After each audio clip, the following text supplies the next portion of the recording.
Assalamu alaikum. I'm Nicole, Managing Editor of Western New York Muslims. And I'm Fatma Lodi, Executive Director. Welcome to our show today. Today is an important show. We're reflecting on the anniversary that is approaching of 9/11. We have went out to the community and got reflections on how 9/11 has affected them. Many of us remember that day vividly. Yeah, Nicole, do you remember that day? Yes, I do. I remember I was in 8th grade and our teacher had told us about the Twin Towers being hit by the airplanes. What was your reaction? How did you guys react? We were very scared. We were trying to talk about it, but our teacher, study hall, kept quieting us. But we thought that we're going to be waging this war soon, and we were very fearful. And I didn't know until years later that this was a war that wouldn't be fought on U.S. soil, but overseas. So it was a time that I was really ignorant to what this terrorism was. Yeah, when you're that young, you don't really realize what's happening. Even me, I was about 13 years old when it happened, and I was waking up to go to school. I was in 8th grade, and I went to the kitchen and I saw my dad listening to the radio, and usually he's checking his stocks at that time. So I was asking him, what are you doing, Dad? And then that's when he told me that, what was occurring in New York City and in Washington, D.C. And, at that age, like I said, you don't really realize what's going on, and you don't realize, the consequences of it. But later on in life, I realized the effects. Yeah, the effects have been very profound. So we went out to the community and have short clips of reactions from community members reflecting on that day, so how it has affected their life, how has it affected the world, and what 9/11 should be remembered as. There will also be additional footage available online at www.wnymuslims.org, but for now, here are some clips that we gathered from community members.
Let's see, 10 years ago, I was in high school. I remember being in elementary school. I think it was about 5th grade when it actually happened for me. I was in Mumbai, India. I worked 3 blocks away from Ground Zero, and I happened to be in Albany, New York at the time, and I actually saw it on TV, and we immediately left. And I remember that I had to cross a bridge that allowed me to see a view of the area, and I was just amazed at the amount of devastation and smoke.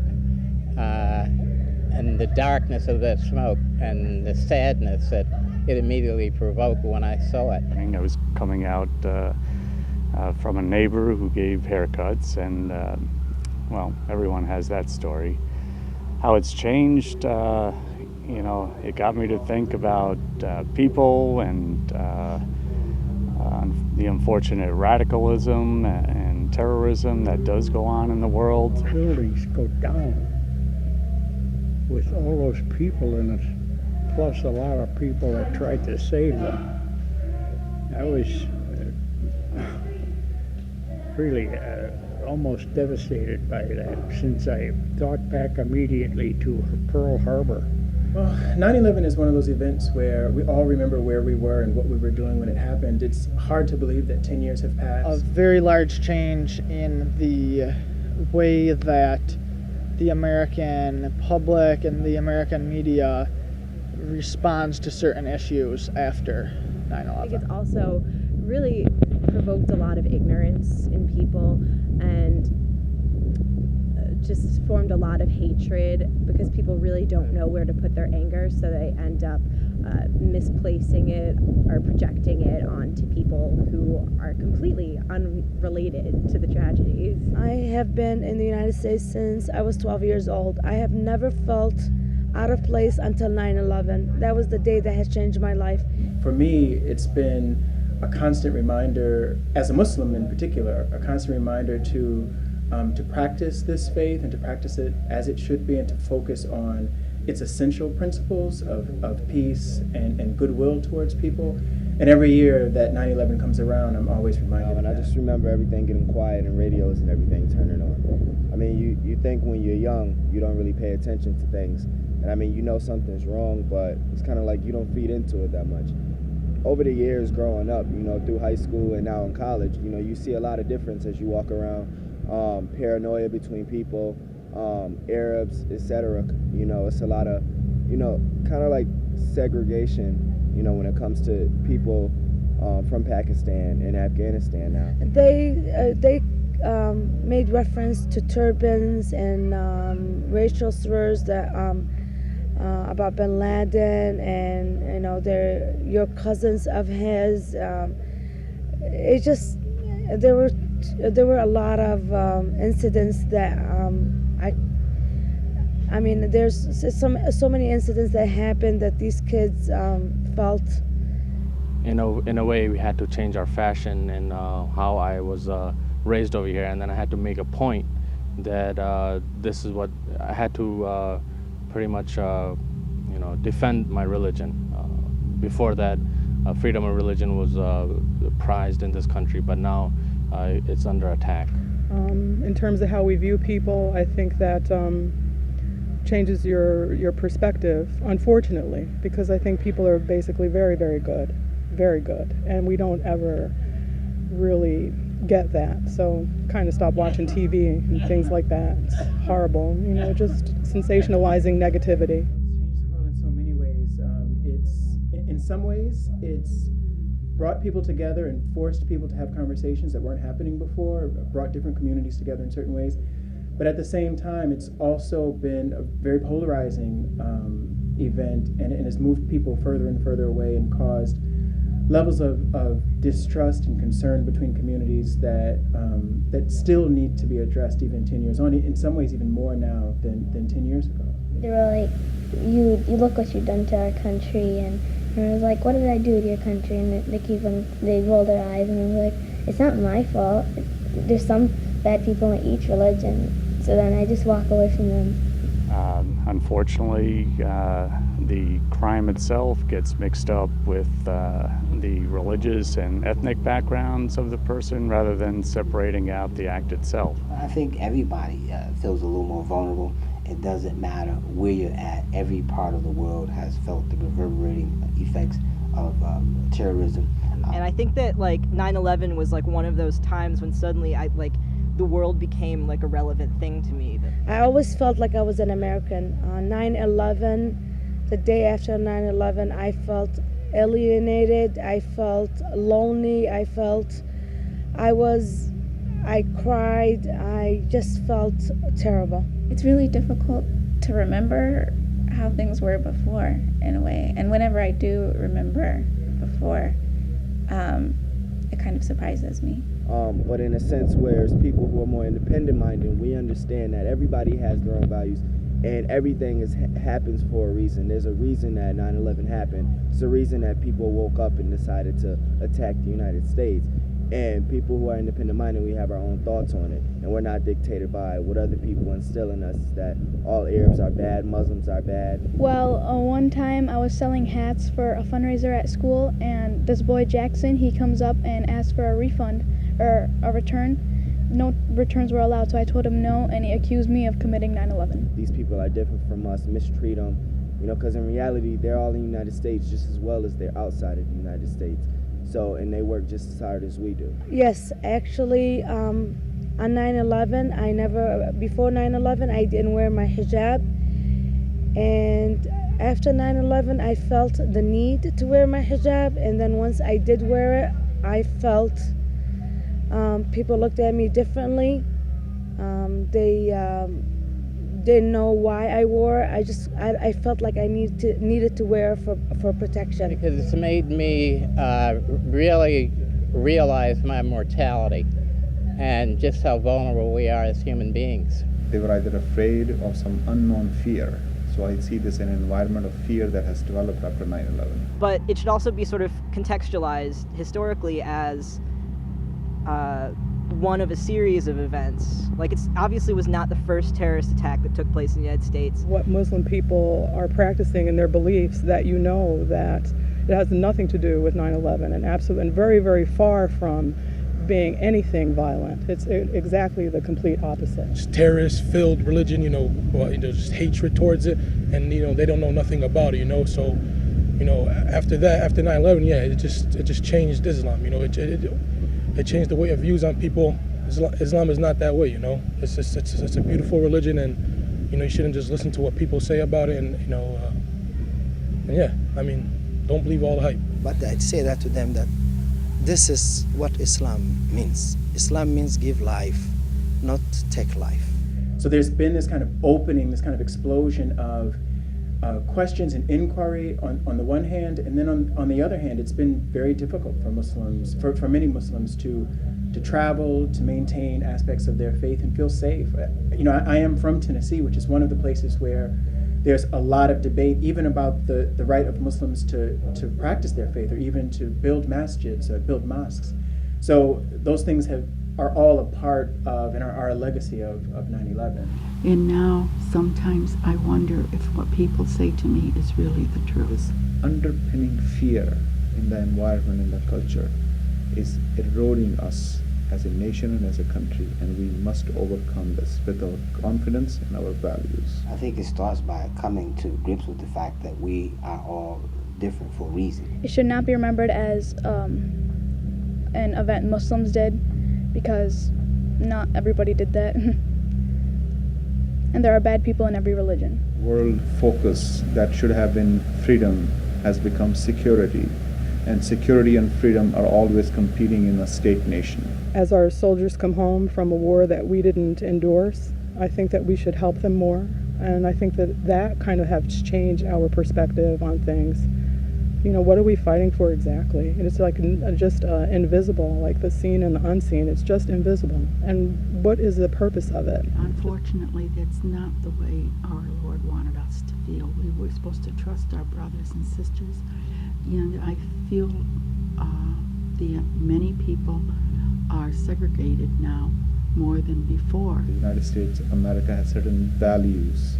It has a constitution, freedom of expression, freedom of gathering, freedom of political views and organizing things. And those freedoms are the basic values that we have this country for. It's not just Arabs or people from Pakistan that are Muslim. It means people from, the islands, Africa, etc. They're all, a lot of them are Muslim. A lot of African Americans are Muslim.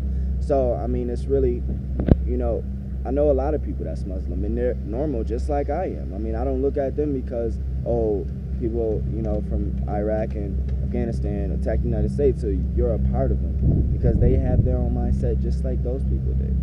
there's no justification for almost 1 billion people always having to be defensive, having to defend their faith. Muslims themselves view themselves as changed around the world. So I would say the world is worse, obviously, since 9/11, not just because of the loss of lives, but just because of how such a large faith and its image has changed negatively, which is completely unfair. The vast majority of that fear and that concern and that trepidation is coming from places of ignorance and lack of information. And the truth of the matter is that Muslims have been in this country and live in this country and operate in this country and always have. That didn't change in 9/11. It's not as if there's been this new explosion of Muslims. We've been in and around and loving and living with Muslims all the time. It's a part of the fabric of this society that we have these kind of close and intimate interactions with people all of different faiths and religions and what have you. And the more we know about that and the more we acknowledge those kind of interconnections between people, I think can only do good for debates that you find in New York City, for example, or in Tennessee or elsewhere. And so I think we're all a bit more conscious of the need to not only feel more safe, but to spur more dialogue. I think what we can do to remedy some of these very harsh feelings that are harbored toward the U.S., that is the United States of America, is to have a more cordial dialogue, a fruitful dialogue that is in fact mindful of the need for us to be more peaceful. In the Middle East now, the freedom is winning and the security is not a high priority. But in America, the reverse is true, and this trend is very dangerous. I think this place could be a living hell if another 9/11 happens. So it's in my best interest and best interests of all the Muslims living in the United States, as well as other Western world countries, that nothing like 9/11 ever happen again. I mean, even simple things like just going to the airport and picking somebody up. Heighten our need to feel safe in the world. I can remember the previous to 9/11, there were so many things that were different and so many leisures that we took that we just can't take anymore because of that need that we feel to be safe. It should wake us up and we should move on. And we should move on with our values. And our values are what? Freedom. Security is a byproduct of freedom. Freedom is not a byproduct of security. I wish the media would present a more balanced view of what happens around the world. The media has just blown our faith out of such a proportion in a negative way that one almost, I'm embarrassed to say this, but tries to distance oneself from even sharing the fact that I am a Muslim, and I'm embarrassed to say that. Every time we think it is diminishing, the media finds a way of making people remember 9/11 in a negative way and remember all the Muslims in a negative way. I get sad, but then I just get over it because I know that their thoughts don't matter to me. I think sometimes forgetting and forgiving is the only way you could let it pass. 9/11 should be remembered as a day when a nation's confidence in itself was challenged by their attack. And we have to, and we are going to tell the people that our confidence is intact, our confidence in our values. We must not start redefining our values. We have to stick with who we are. And it should be remembered as a tribute to those who were targeted because they belong to a free country. Definitely not the first terrorist attack that's taken place anywhere in the world. And one of the things that I think people sometimes remember, especially when they memorialize 9/11, is this is not a phenomenon that is unique to the United States, and that people live with this reality. You'll always have some sort of enemy, and you'll always have somebody who feels that you're not a superpower or you're not better than they are. And people must realize that as the United States, yes, we are a superpower, etc., but that doesn't mean that we're taken out of the fact that we can still be attacked and that people can still disagree with us. Well, I certainly hope that at some point we can remember it as a turning point where people started to do things differently and started to do things better, that we started to learn about each other and focus on our kind of interconnections and the ways in which we're dependent on each other. If at some point we can look back at that time and know that we started to learn about each other and to do things for and with each other at that time in ways that didn't happen before, maybe some kind of good can come out of it. 9/11 should also be looked at as a victory to us, that Americans came together and united against a common foe. And we put aside our differences and stood up as Americans, not as Muslims, not as Christians, not as Jews, not as agnostics, but we stood up together as Americans and stood together and said, this is our country and we're going to defend it.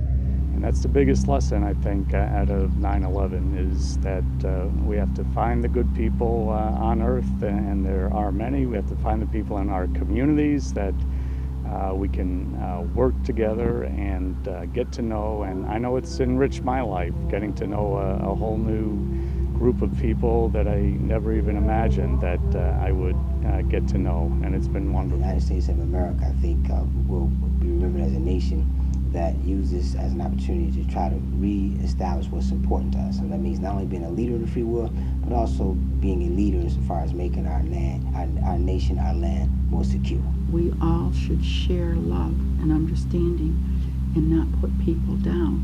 And by sharing what we feel in our hearts, we'll make a happier world. How we respond to each other, other Americans, whether they're Muslims or non-Muslims, and also how we respond to the rest of the world in terms of violence and war and stuff like that, which I think we have a lot to learn from. You know, like a wake-up call to us that we need to be aware that we're just one group of people among God's children, and we ought to care. So it affects me, but in a sense it really doesn't affect me because it doesn't change who I speak to, how I act, how I treat anybody. Well, I hope it will be a opportunity for the goodness that God puts in all people to win out and get victory over an evil act. I hope that's what it would end up being. The coming together of the entire nation as a single voice, one color, one religion, one voice, and one nationhood. There was no distinction of a white and a black, no distinction of any religious affiliation, no distinction of any language or ethnicity. We truly came together, one nation, under God, under one flag. And that's what I want to remember.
We want to thank all those participants, students and professionals who came out and took the time to give us their reflections on how 9/11 has affected them. Thank you. Thank you. In 10 years since 9/11, a lot has happened. There's been the war in Iraq, the war in Afghanistan, drone attacks in Pakistan and Afghanistan, increased security at airports, invasive full-body scanners, the death of Osama bin Laden, a decreased economy, and decreased tourism to the United States. And the list goes on. WNY Muslims as an organization believes that the only way to move forward will be to stop living in fear about what has happened in the past. As much as there has been negative attention surrounding Muslims and Islam, there has also been positive. It's important to focus on the positive and continue to move forward as Americans. Those are very profound words. We'd like to thank everyone for viewing us today. Please log on to www.wnymuslims.org for more footage. Thank you again, everybody, for participating in this show.